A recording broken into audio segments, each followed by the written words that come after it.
Hello there, all you fine, friendly folks. Well, I was set up with this thing over here because I was going to try to make a guitar video for my friend who I haven't heard from in a while. And my hands are shaking too bad for me to play, and my nerves are fried.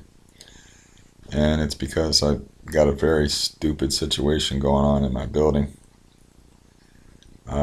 where, well, you hear this and you hear that about stuff that's going on. I heard from my neighbor that he's seen a guy exchange a plastic bag with a bunch of money in it with this other guy. I've seen a drug deal take place myself. I hear things from the neighbors. I mean, it's a long, complicated story, and I'm not sure I have the nerves for it to do it justice. The point is we had some people here that was dealing some undefined substance out of the building, causing a lot of scummy looking pieces of shit to come around, which is making me nervous and having me literally sleeping next to a machete, because there's nothing more likely to break in your house than a junkie. And so this guy was actually on the lease. He got arrested for breaking and entering. I guess he broke into a church, and there was cops coming here steadily. And they were talking to the people that were in the guy's apartment, that are his friends and his buddies and probably his co-felons. And they're like, here's my card. The cops are like, here's my card. Give me a call if you hear from Scott, or if you see him or know anything about him, his whereabouts, blah blah blah. And they're of course like, oh yes sir, officer, blah blah. Meanwhile, they were coming there probably getting lit, maybe doing a little with Scott. So anyways, Scott got arrested. He's in jail right now awaiting sentencing. This other guy moves in that looks so much like him, I have to sit there and study the guy to see. It's got to be his brother. It's got to be. So, so he moves in. He immediately cleans the place up. Now, this is where shit gets complicated. The guy knew that the law was after him, so he told his friends, do whatever the hell you want to in this building. Now, this is upstairs above me. To the right. It's not directly over me, but it's pretty close to over me. So they were just leaving the door open, and anybody was coming in there like a flop house. Now, I had somebody come over here that knocked on my door that I told that there'd probably be an apartment empty upstairs. They go upstairs. They told me they found the door open, and they opened it up and they found 3 mattresses on the floor, garbage everywhere. The place was trashed. It looks like a shooting gallery.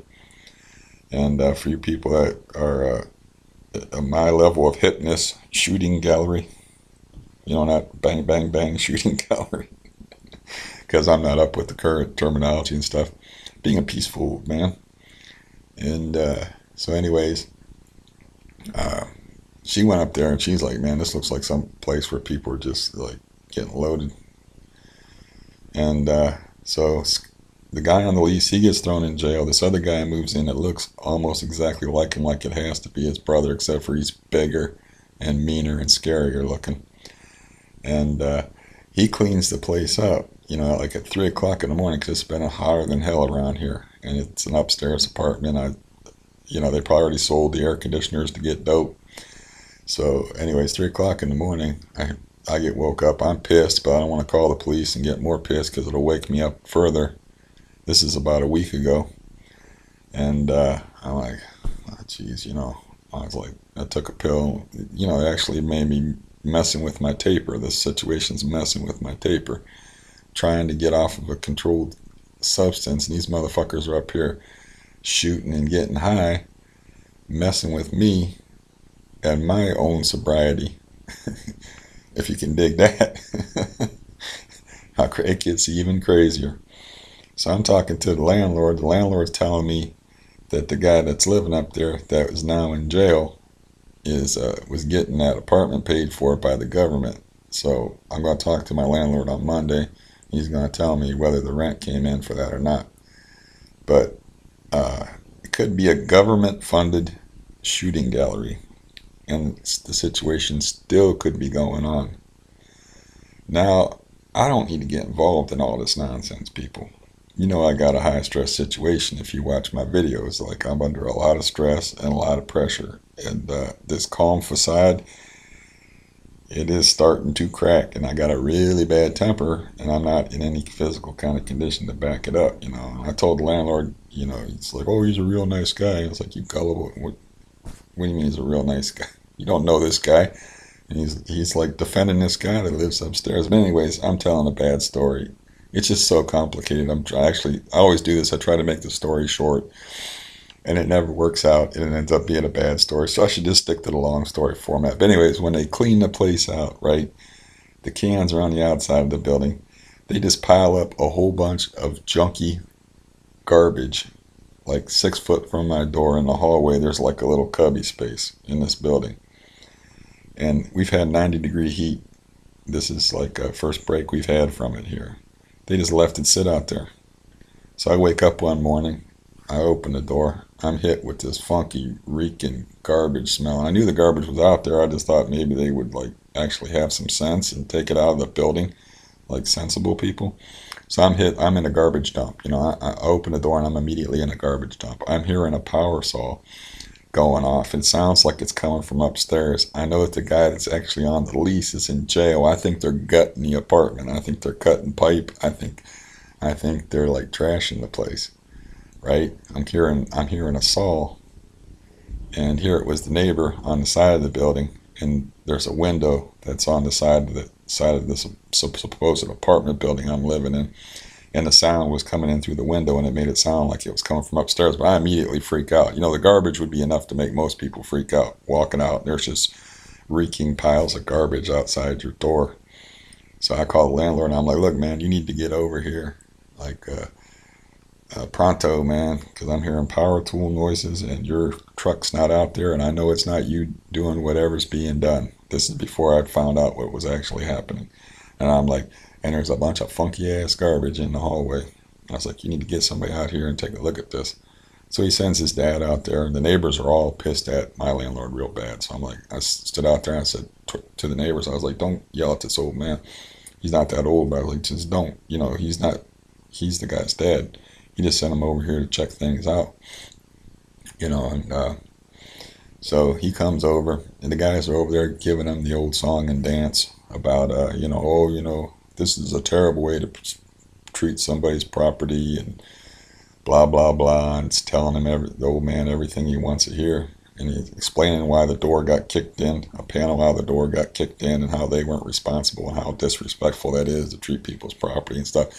Meanwhile, you know, I told the guy, my landlord's dad, I was like, look, man, go get some gloves, and we're going to have to clean up this garbage. And I don't want to get angry. It's not good for me. It's not good for anybody if I get angry. You know, I'm steaming. I'm like, I want to yell up the steps. Like, yeah, if you're so goddamn apologetic, get down here and clean up your own garbage. You just like left garbage in the hallway in 90-degree heat, you know, like to get funky. And I'm there with the old man cleaning it up, and it's not making any sense at all to me. But, you know, I was like, I don't, you know, maybe I should go off, but that's just not healthy for me. And I got a real bad, violent temper, and you know, I get irrational. It's irrational for me to be confronting healthy people anyway. I got trouble walking. I'm in bad physical health. But this situation is so stupid and so stressful. And like before, I was going 24 hours, no sweat, with the Xannies, the alprazolam. And now it's only like 21 hours. And yeah, my hands are shaking and shit. And this situation is frying my nerves living in here with these scumbags. And so anyways, yesterday a whole bunch of cops come for these people down the stairs. Or down the street. A whole bunch of cops, everywhere cops, all up and down the street. That's the only time that front door was locked. So now there's only 3 people living in here. There's my neighbor who's been here for years and is a solid guy. There's me, and there's this new guy upstairs. Now, if that, I got to go ask my solid neighbor, like, did you lock the door yesterday? Because what does that tell you if the guy, only time the guy locks the door is when there's a bunch of police outside? For some reason, my landlord is like defending this guy that's leaving garbage in the hallway and waking people up at 3 o'clock in the morning. I don't know why. I don't understand it. I don't know if he's just being argumentative or what. But it's like this sobriety thing. It's like if everything would just go smoothly for a while, and this whole thing with this place being a possible government-funded shooting gallery. And, I after I talked to the landlord and I got a sense of his attitude of the thing, I'm looking outside. It's the 4th of July, and I see, real tatted up. That's the part, not the part that matters. This is just details. But I see a tatted up 20-something, skinny, junky slouch, just unhealthy looking dude come in the house with a book bag, run upstairs. Less than 2 minutes later, come back down without the book bag with something that looks like a roll in his hand. He was holding it like this. Now, I can't say it was a roll of cash because, I'm just looking out a window. But he goes up to the car that dropped him off, puts it, reaches inside the car. He goes upstairs empty-handed, and I don't see him no more. I don't see nobody come out of that place for a long time upstairs. So that's what I see. I see somebody pull up in a car, guy run upstairs with a book bag, guy come back down without the book bag and with something in his hand that he's holding like this, put it in the car immediately drives away, kid runs back upstairs. So I'm like, call the cops, and I'm like, look, man, I just think I seen a drug deal go down. And I said, you guys have had a heavy police presence here for weeks now. And I don't know if it's over warrants or I don't know if it's over suspected drug activity, but I told him exactly what I just told you. No cops show up. And they didn't show up at all. And I'm all stressed out because I'm calling the cops. I'm possibly dangerous. This guy's dangerous looking. He just looks dangerous. He looks like trouble. He looks like he could be in a movie playing a heavy. Now, that doesn't necessarily mean anything, but I'm getting involved in bullshit because I don't have any choice, and that's putting added stress on me. Now, I ran out of volume. Here's another thing about the taper, because these videos are supposed to be about my benzo use. But the thing of it is, it's really hard to separate the benzo use from what's actually going on in your life, because what's going on in your life affects the benzo use, and the benzo use affects your life. So it's like it's around and around in a circle. It's all involved. So I'm under so much stress. I have to cancel my bone scan appointment for the second time just because I'm losing my mind over this crap that's going on in this building, And the landlord, conversation I had with my landlord was very frustrating. And then, I see that what I saw, I'm calling the police. I have to go in for a bone scan the next day. My hands are I'm all shaky and shit. And then 4th of July, I took the last of my Valium. I'm finding out, that maybe I should be using the Valium more sparingly to space out the Xanax, or it just could be the amount of stress that I'm under. That's making me it's not that I want to backslide, it's that I'm really freaking miserable. I don't want to take any pills. I don't want to backslide. But I'm shaky, I'm stressed, and I'm miserable. And I would be like this anyway, even if I wasn't going through a taper. Because I could have a government-funded shooting gallery, and yes, I love that fucking phrase, as awful as it is for me, that phrase, it's a great phrase, but that's what it amounts to. If you got one of these government agencies that's actually taking pity on somebody and paying for an apartment for them, I don't know what, they'd probably have it in your community. I don't know what they would call it, if it varies state to state or whatever. But the point is, the rent could be getting paid while this guy's in jail waiting to get sentenced for breaking and entering into a church. and they wanted him for B&E before that. He's just a burglar, obviously to support his habit. And I've been living with that, and where I don't want nobody breaking in here and stealing my friend here, Mr. Guitar, or good luck with that, getting that TV out of here. That would be a tough one to steal. But anybody that comes in here, they're going to get hurt, and I'm going to get hurt, and if there's any confrontation, I'm going to lose my temper, and it's like I'm under a lot of stress, and it's just a bad situation. Just like stuff just keeps piling on, It's like I was doing pretty good, like 3 weeks ago, mood-wise, optimism-wise, taper-wise. I'm stretching it out, sometimes using the volume, sometimes like 52 hours, but when I'll get some more volume, and then this time I'll try to use that stuff more sparingly, because I was taking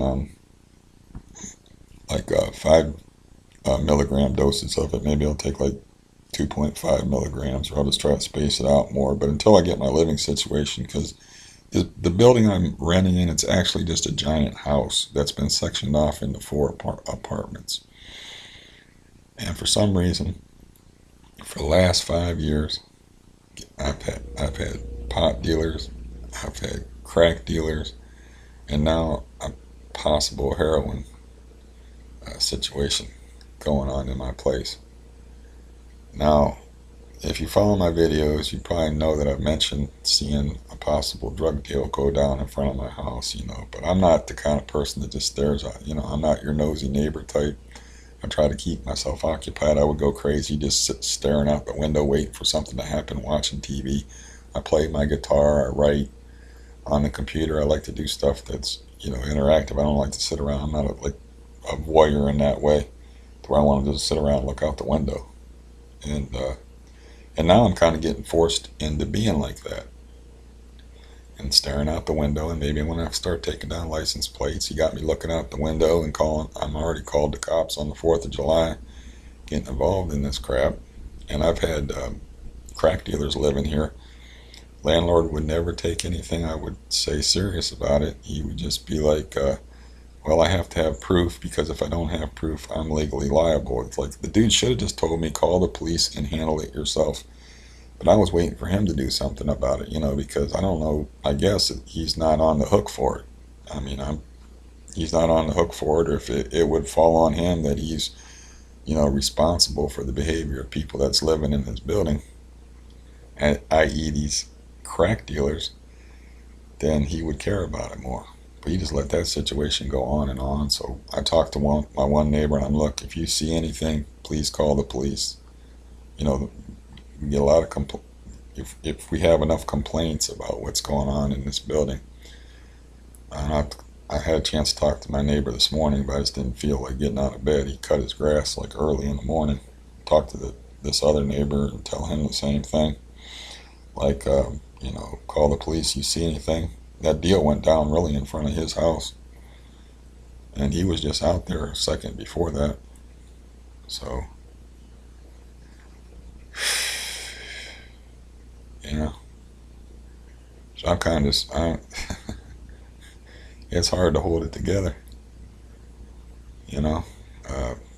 it's just a lot of stuff. I don't need to run through the whole thing of all the things I got weighing on me, and I got this new thing now where I'm kind of like, got to be like the police, I got like, because I guess landlords, once they rent to somebody, they're not responsible. They can't be held responsible for their behavior, even if they, I told my landlord over and over again, I actually saw somebody counting out money. Wait a minute, that gesture doesn't work if it's not on camera. Counting out money on the porch before they came in my house when the crack dealers were here. Like they were walking into a McDonald's about to buy a Big Mac. And I lost my temper that day, man. And I had to, so I wouldn't confront that dude and there wouldn't be violence. I had to call the landlord and yell at him about it. Not yell, but just tell him what's going on. But those people ended up moving voluntarily. They got nervous. They ended up moving on their own. And Yeah, those were the people where, you may remember this if you watch my videos. Those were the people where with the Olympic uh, TV thrower. That was one of the crack dealers. Was the little chick that I was afraid of because I thought it was a dude that was throwing the TV at her girlfriend. She threw the TV almost up onto the second landing. I was like, holy crap, that's like a 25-inch old-fashioned box TV. And I was like, this person's out of their damn mind. I ain't going out there. The next day I found out it was a 120-pound woman I was afraid of. I felt like a big chicken. Anyways, I feel a little bit better venting. I don't think it'll make my hands less shaky. I don't know. It's not a good situation. Monday I'll find out if he's going to start the eviction process on these people, or he's going to be like, the thing of it is, and for folks that don't know this, is like it's a civil right. It's like a civil rights issue. That's why you got to go through this whole eviction process, and everything has to be done so, because they would just find excuses to throw people out of buildings, just because they didn't like them, or didn't like the color of their skin, or just didn't like them. They'd throw people out of, So that's why you got to go through this whole due process thing. That's why I can be like, there could be like cops coming here like every day, and the dude's actually in jail, and even if he gets convicted of breaking into a church, he still has rights, and my landlord still has to go through this eviction process that will probably ruin my summer and take like 6 to 7 weeks. I think it takes 6 to 7 weeks once you give them notice. So yeah, how can I not be stressed about that?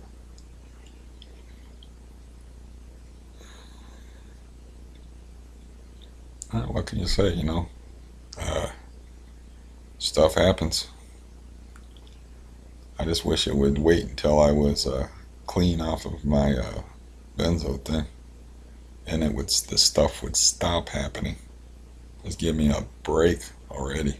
Just give me a couple of months where nothing crazy's going on, where my leg ain't blowing up and my neighbors ain't dealing drugs, or where my friends aren't giving me problems and the rest of it.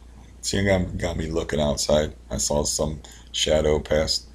If you're living in a house where that kind of stuff's going on, you're not going to rest easy, man. And I was taking I didn't want to take the Xanax. I was taking a Valium to go to sleep. But right now, I feel like I'm just rambling. And this video is long enough. But I thought, anybody that's following my deal and what's going on with me, that I'd let you know, man. Things have taken a bad turn here. And my last spread, I was getting my spreads between my benzo use between 30 and 60 hours. So I was actually, a couple of times I went in the 50s hours between taking Xanax, spreading it out again with Valium, and a couple of times in the 40s, and then a bunch of times in the 30s. And then I would, then the last couple of days I got like an 18 and a 21 because of this nonsense and because I ran out of Valium. And my nerves are fried. I need to get out of this house, I think. I think that should be my next item of business after eating, is just to get out of the house. It's making me crazy and paranoid. Living in this mess with this situation. It's not a good situation, but on Monday I'll find out what's what. I'm trying not to lose my temper, and I'm going to lose my temper with somebody though over something. I just hope it's not too bad, because this is too much stress. And my landlord just freaked me out because he's siding with these people piling rotten garbage in the hallway. And it's like, you don't even know these people. You had one conversation with the guy, and he's telling me, yeah, he says he has a job here. I didn't check up on it though. And I was like, oh my God, just Shoot me now. I don't want to listen to this nonsense. Okay, well, what can I say? Thanks for listening. Hopefully next time I'll have better news. Bye-bye.